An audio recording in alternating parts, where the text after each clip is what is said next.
Welcome to the land of Sinai, located in the Sinai Peninsula on the east of Egypt.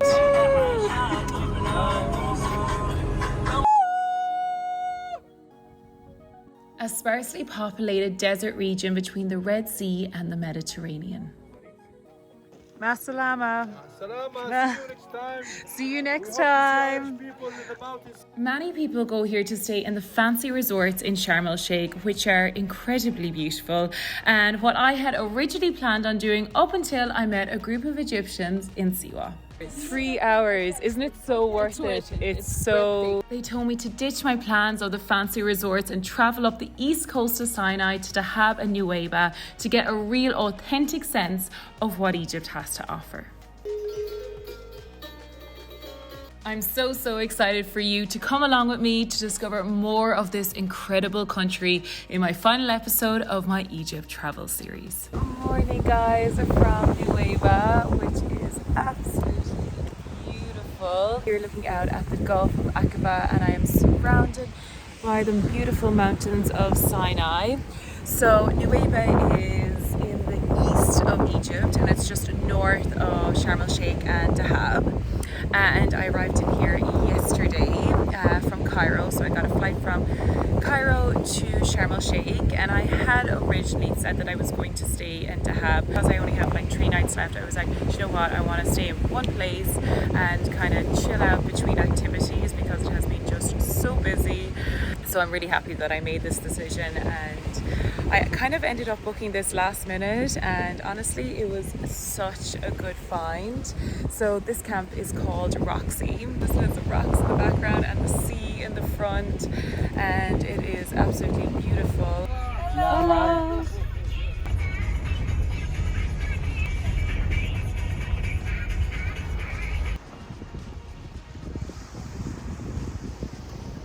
So this is where I was sleeping last night. This is my little bungalow. I'll show you. So here it is guys, it's super basic. So it has a fan, it has a mirror and a mosquito net, which is very important because I got eaten alive the last night in the desert, and yeah, I just wouldn't want to wish that upon anyone. I'm literally destroyed my legs because I just forgot to put on insect repellent. But anyway, and they also have electricity in the evenings. They don't have it during the day, but in the evenings when you want to turn on lights and when you want to charge your phone.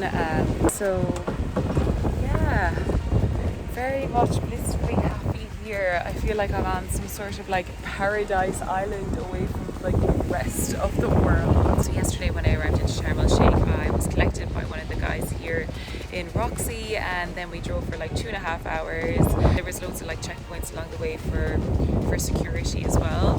So then when I arrived here, I just ate an incredibly fresh meze, which was the freshest food I've had in a long time. It was so good, and then I just chilled out entirely for the evening. It's been so busy since I've come to Egypt, so it was definitely a treat just to completely relax.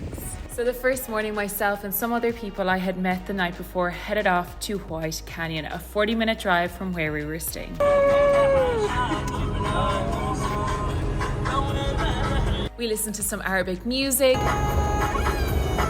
passed by a camel racing competition, which apparently happens 4 to 5 times a year, before arriving at one of the openings to get right down into the canyon, which definitely isn't for the faint-hearted. Oh. All the way down. Wow. You ready, guys? Oh my god. You ready, Claudia? I'm not sure. I didn't imagine it to be like this, but no, nor did I. So after a few nervous laughs and a bit of life contemplation, we all fought the fear and managed to climb down into the canyon, which actually ended up being a really fun part of the tour. so much afraid of heights. We're going to be rock climbing experts by the end of this. Honestly, White Canyon is just something spectacular to behold. We were awed by the massive granite peaks and its beautifully sculpted walls. I just think it's definitely somewhere you have to visit. Guys, these are my two fabulous Egyptian friends who are on my tour, Jala and Mohammed, that I met yesterday. So taking you back millions of years ago, Sinai was completely covered by the sea, and it was through the erosion of water that created these incredible, narrow and twisting paths.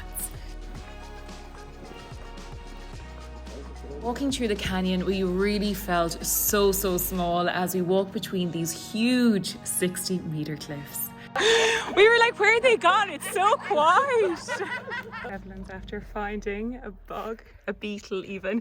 Ah! Gross. Okay, leave it all out, Claudia. Yeah.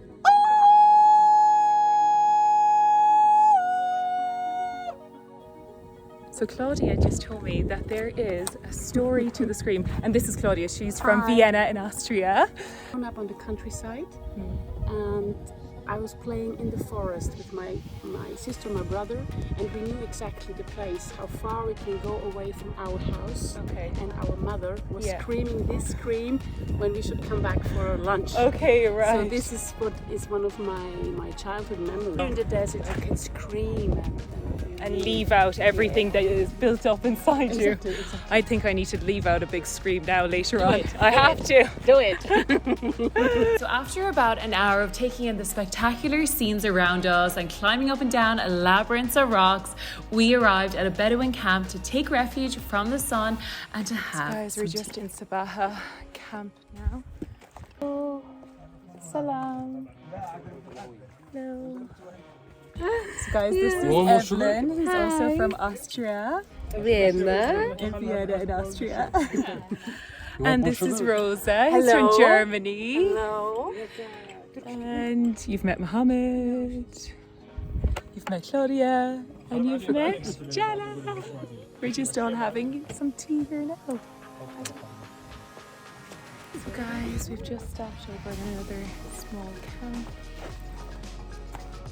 In this camp, I honestly had a very humbling experience. There was this gorgeous family living there without any of the luxuries in life, just some water, some food, their dogs, and shelter. Hi, Taki. Hi, Taki. What's his name? Mama. Ah. Coming from Dubai and having luxury surrounded by me all the time, it just made me sad to see the contrast of life here and just to see the way that they were living. But what made this experience really beautiful were that these kids just seemed so happy with what they had, so content with where they were, and they were just so friendly to us.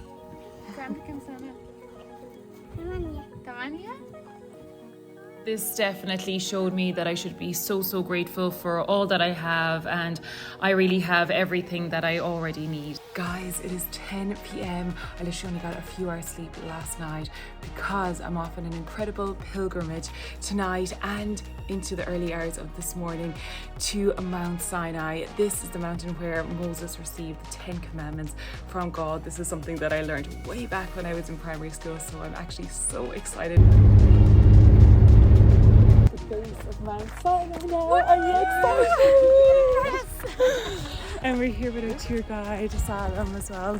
So we have a 3-hour hike ahead of us. It's absolutely freezing cold, but we're all layered up. It's getting colder and colder. It's going to get colder and colder as we go up, but we're going to be okay. Yeah, we're going to do this. Woo! So we headed off all excited on our 3-hour hike at 2 a.m. in the morning, using nothing more than the light of the full moon to guide us up the mountain. Tired!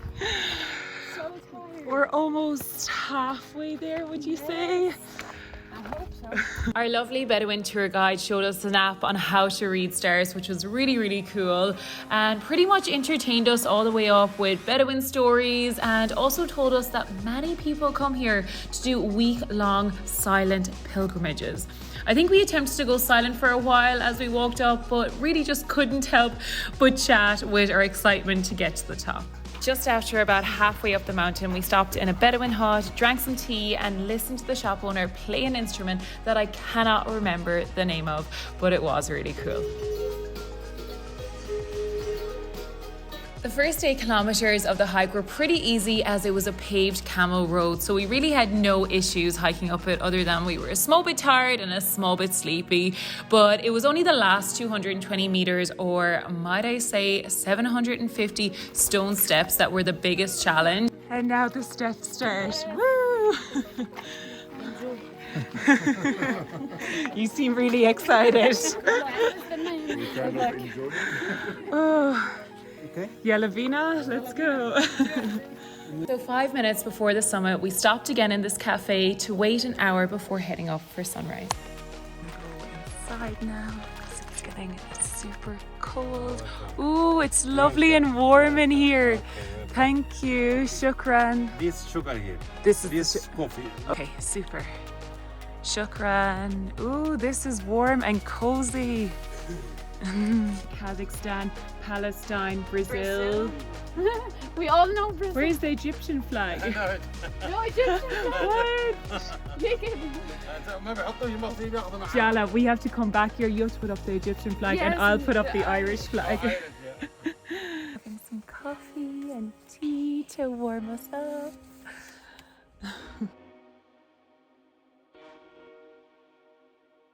So at 5:30 we gathered ourselves and headed up to the summit with lots of blankets that we rented out from the cafe, as it was still very, very chilly. And then before we knew it, we literally had the world at our feet with the most beautiful sunrise over the Sinai Mountains. As I mentioned before, this hike is incredibly special for Christian, Jewish and Muslim people alike, as it is believed that Moses received the 10 commandments from God at the summit. However, if you're not religious, it is 100% still worth doing, as it's just such a calming, peaceful place. And I really felt like there was this beautiful spiritual energy that surrounds you there. So guys, right in front of us is a church. And over here is a mosque. So a mosque and a church right at the summit.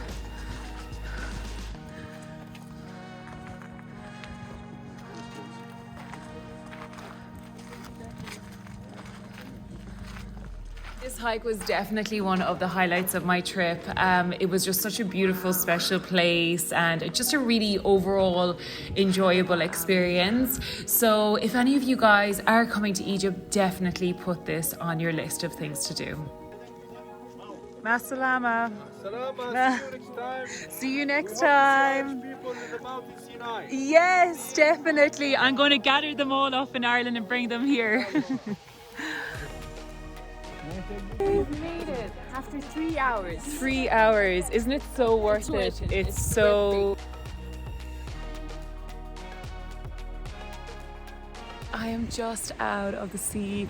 One last swim in Egypt before I fly back to Dubai this afternoon. Oh, I'm gonna miss this place so much. Such a fabulous time in Egypt. It has exceeded all expectations for me. Everybody has been so kind, so welcoming, and every place that I've visited has been different and unique and beautiful in its own way. Like Cairo was like super lively and super busy and super hectic. Just totally embraced that when I was there for the day. And then probably Siwa was like my favorite place here in Egypt on this trip. I just loved it. I loved the beauty of it. I love the salt pools. I loved the freshwater springs. I love swimming in the oasis. I love the desert safari, by far like the best desert safari that I've ever been on. And I ended up being really lucky at meeting loads of really fabulous people there. Coming to Nuweiba and cancelling my accommodation in Sharm el Sheikh to come here to somewhere that is just so much more unique than going to a resort, and I'm so happy that I did so. So guys, I really hope that you enjoyed this Egypt series. I have so many beautiful memories from the place, and yeah, I cannot rate it more.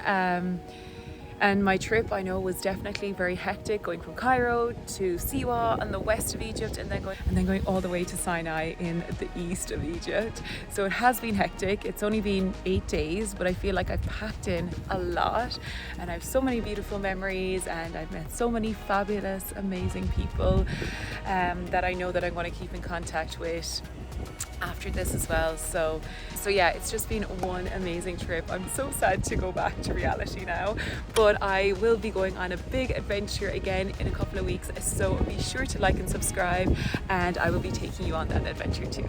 So until then guys, bye.